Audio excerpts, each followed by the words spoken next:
জম্মু থেকে পেহেলগাঁওতে আমরা কেমন সৌন্দর্য দেখতে দেখতে পেহেলগাঁওতে আসলাম তা তোমাদের সঙ্গে তো শেয়ার করেইছি আগের ভিডিওতে।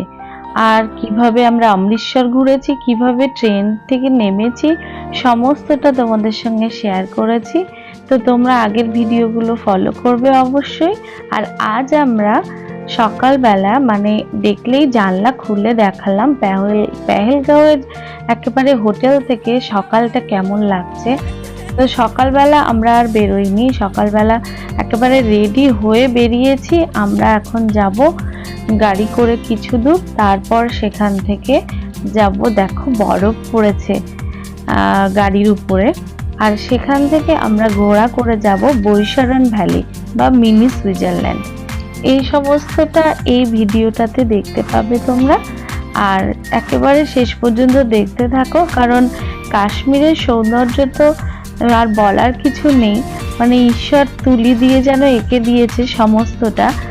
আর তার সঙ্গে সঙ্গে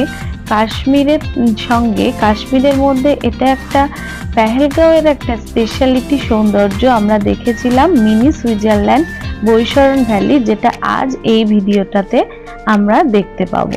তো চলো আমরা এখন সকাল সকাল উঠে একটু ব্রেকফাস্ট করে নিয়ে সবাই বেরিয়ে পড়লাম গাড়িতে করে ঘোড়ার খোঁজে। তো ঘোড়া যেখানে পাওয়া যায়, মানে যেখান থেকে ঘোড়াতে উঠতে হয় বৈশারণ ভ্যালি যাওয়ার জন্য, তো আমরা এখন সেই পথ ধরে চলেছি।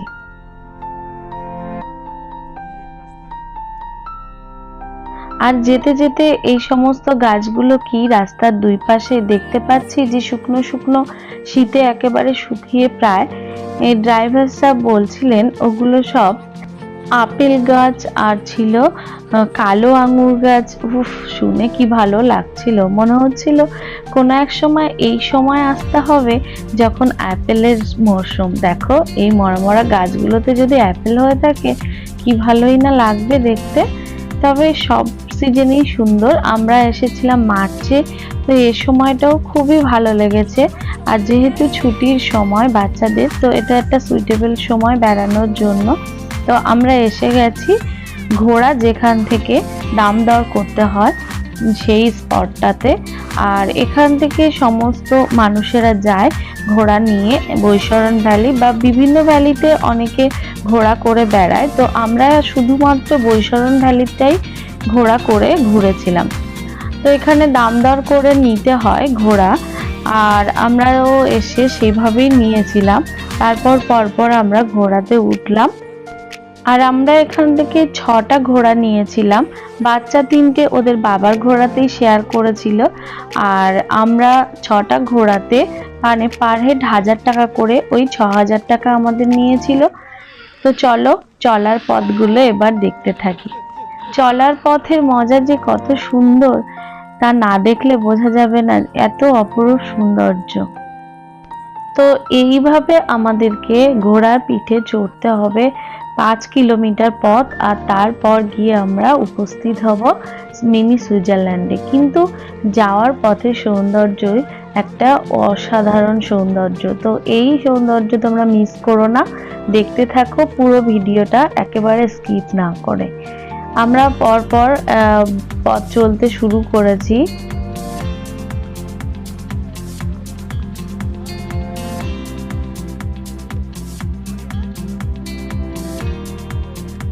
প্রত্যেকটা ঘোড়ার সঙ্গে একজন করে ছিলেন, যিনি দেখাচ্ছিলেন পথপ্রদর্শক, আমাদের গাইড ঘোড়ার।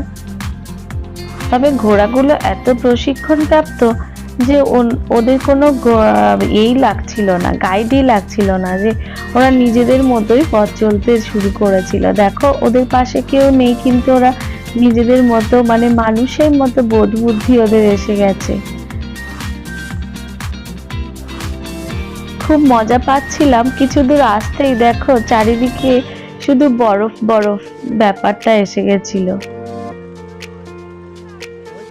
এখানে কিছুক্ষণ একটু ঘোড়াগুলো দাঁড়িয়ে নিয়েছিল, কারণ অনেকটা পথ চলার পরে ওদেরও কষ্ট হচ্ছিল। আর ঘোড়াগুলোর জন্য সত্যিই খুব কষ্ট হচ্ছিল, কারণ আমরা প্রত্যেকে ওদের পিঠে চড়েছি, আর ওরা এতটা পথ আমাদেরকে পিঠে নিয়েই চলতে হচ্ছে।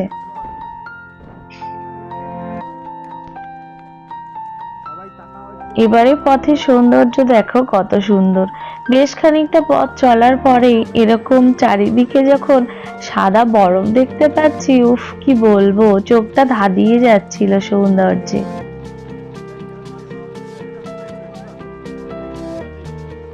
একদিকে আমি ভিডিও করছি, একদিকে জান ভিডিও করছে। আর জান তো সোনাকেও নিয়েছিল, আর সোনা প্রচন্ড ভয় পাচ্ছিল।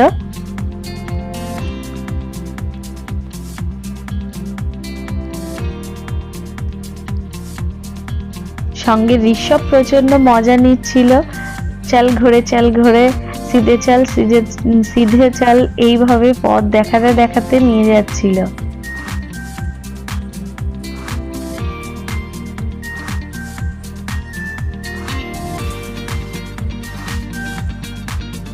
বরফ গলে গলে যে জায়গাগুলোতে একটু একটু জল জল, সেখানটায় আবার কাদাও হয়ে গেছে, তো আমাদের জামা প্যান্টের অবস্থা খুব খারাপ হয়ে যাচ্ছিল।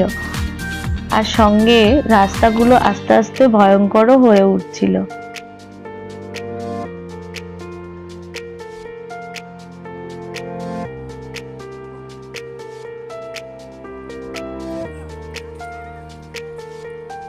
তবে ঘোড়াগুলো এতটাই সাবধানে আমাদেরকে তুলছিল যে ভয়ের কোনো কারণ ছিল না, যে এতটাই প্রশিক্ষণ প্রাপ্ত ওরা। কিন্তু ওদের পা স্লিপ করলে তো করার কিছু নেই। যেমন আমাদের একজন দাদা অভিষেক দার ঘোড়াটা পাটা স্লিপ করে একটু পড়েও গেছিল।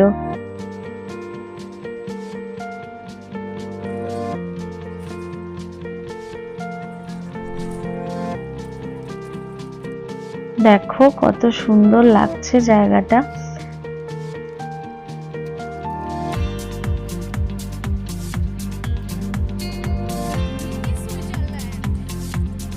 চোখে দেখার অনুভূতি তো একেবারেই আলাদা, মানে সামনে থেকে। কিন্তু যতটা পারি, যতটা সম্ভব তোমাদেরকে দেখানোর চেষ্টা করেছি এখানকার সৌন্দর্য, মানে মিনি সুইজারল্যান্ডের সৌন্দর্য। মিনি সুইজারল্যান্ড এখানে বলা হয়, বৈশরণ ভ্যালিকে মিনি সুইজারল্যান্ড বলা হয়, তার কারণ একটাই, যে এখানকার সৌন্দর্য একটা অন্যরকম, একেবারে সুইজারল্যান্ডের মতোই। সেই কারণেই এখানে মিনি সুইজারল্যান্ডের সঙ্গে তুলনা করে এই জায়গাকে, মানে বৈশরণ ভ্যালিকে বলা হয় মিনি সুইজারল্যান্ড।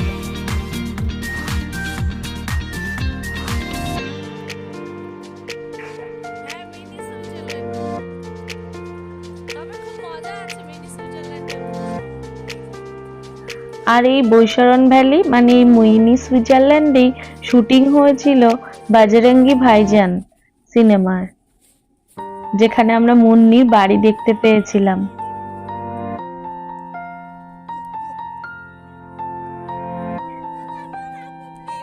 এখানে ঘোড়াটা একটু স্লিপ করেছিল, তাই দাদাকে আবার একটু নামতে হয়েছিল। কিছুটা নেমে আবার উপরে গিয়ে আবার ঘোড়াতে ওঠা হলো।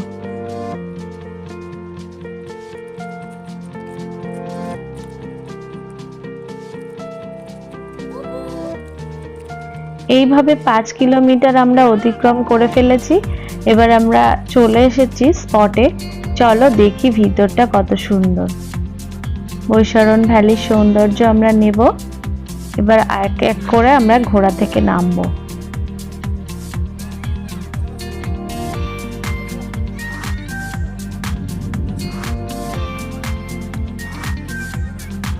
আমরা খুব সকালে, একেবারে খুব ফাস্টেই আমরা এই বৈশরণ ভ্যালির উদ্দেশ্যে চলে এসেছি।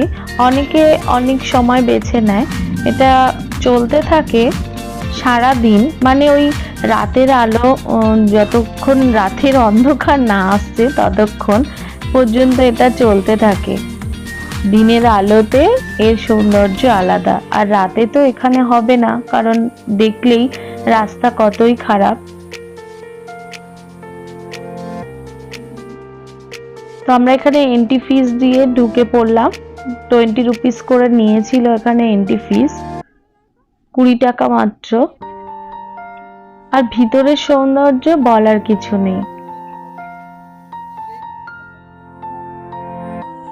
শুধু চোখে দেখতে হবে আর অনুভব করতে হবে এর সৌন্দর্য।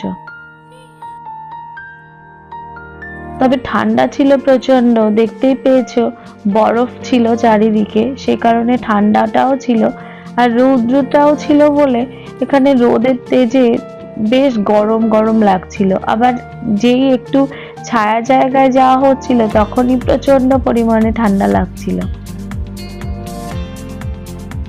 এই মিনি সুইজারল্যান্ডেই শুটিং হয়েছিল বজরঙ্গি ভাইজানের। এখানে বেশ খানিকটা জায়গা বরফ আমরা পেয়ে প্রচন্ড মজা হচ্ছিল। তো সোনা আর সোনার বাবা মিলে একটা স্নোম্যান বানাবার চেষ্টা করছিল, আর প্রত্যেকের জুতোর ময়লাতে বরফগুলোর কালার দেখো কি অবস্থা হয়েছে। মানে যেখানেই বরফ থাকে সবাই তো আমরা সেখানেই ছুটে গিয়ে একটু মজা করার চেষ্টা করি। তবে এই শেষ নয়, প্রচুর প্রচুর বরফ আমরা দেখব, অনেক অনেক জায়গা আমরা দেখাবো আমাদের ভিডিওতে। আর তোমরা অবশ্যই সবটা দেখতে থাকবে, আর দেখার জন্য সব ভিডিওগুলো দেখার জন্য অবশ্যই আমার চ্যানেলটা সাবস্ক্রাইব করে ফেলো। সাবস্ক্রাইব করে বেল আইকনটি প্রেস করে দাও যাতে তোমরা আমার দেওয়া ভিডিওগুলো সবার আগে দেখতে পারো। তো এখানকার সৌন্দর্য আমরা বেশ খানিকক্ষণ উপভোগ করলাম, ভিডিও ফটো অনেক কিছুই হলো। এবার আজকের দিনে আমাদের এটা ছিল প্রথম বৈশরণ ভ্যালিতে আসা, পেহেলগাঁও ট্যুরের ফার্স্ট এটা আমাদের সাইট সিন ছিল। এবার আমরা নামছি, আর আজকের দিনে আরো অনেক কিছু প্রোগ্রাম আছে, সমস্তটা তোমাদেরকে পরপর দেখাবো। আমরা যাব আরু ভ্যালি, বেতাব ভ্যালি, চন্দনওয়ারি, সমস্তটা তোমাদেরকে দেখাবো পরপর। তবে এখানকার ওঠার মুহূর্তগুলো আর নামার মুহূর্তগুলো এত সুন্দর ছিল, এত চারিদিকটা একটা অন্যরকম সৌন্দর্য ছিল, তাই আমি এখানকার সিনারিগুলো বাদ না দিয়ে শুধুমাত্র মিনি সুইজারল্যান্ড নিয়েই একটি ভিডিও বানিয়ে ফেললাম। তো তোমরা জানিও কেমন লাগলো তোমাদের ভিডিওগুলো। আর দেখো যেখানে যেখানে ঘোড়াগুলো জল পাচ্ছিল, এইভাবে ঝর্ণার জল যেখান থেকে নেমে আসছিল সেখানে সেখানে একটু জল তেষ্টা মেটানোর জন্য খেয়ে নিচ্ছিল জলও। কি কষ্ট লাগছিল ওদের জন্য, কিন্তু এই সৌন্দর্য নেওয়ার জন্য, মানে এই সৌন্দর্য উপভোগ করার জন্য একমাত্র পথ ঘোড়া। তো আমরা সে কারণেই ঘোড়া ছাড়া আর কোনো রাস্তা আমাদের ছিল না, তো কিছু করার ছিল না, ঘোড়াগুলো অনেক কষ্ট দিলাম। আর সঙ্গে দাদারা মানে যারা গাইড ছিল ঘোড়ার, তারা খুব কষ্ট খুব পরিশ্রম করে, তো এটাই ওদের জীবিকা, এভাবেই ওদের চলে। তো সবাই খুব খুব ভালো থাকো আর সুস্থ থাকো, আর আমার ভিডিওর সঙ্গে থাকো। Tata, bye bye.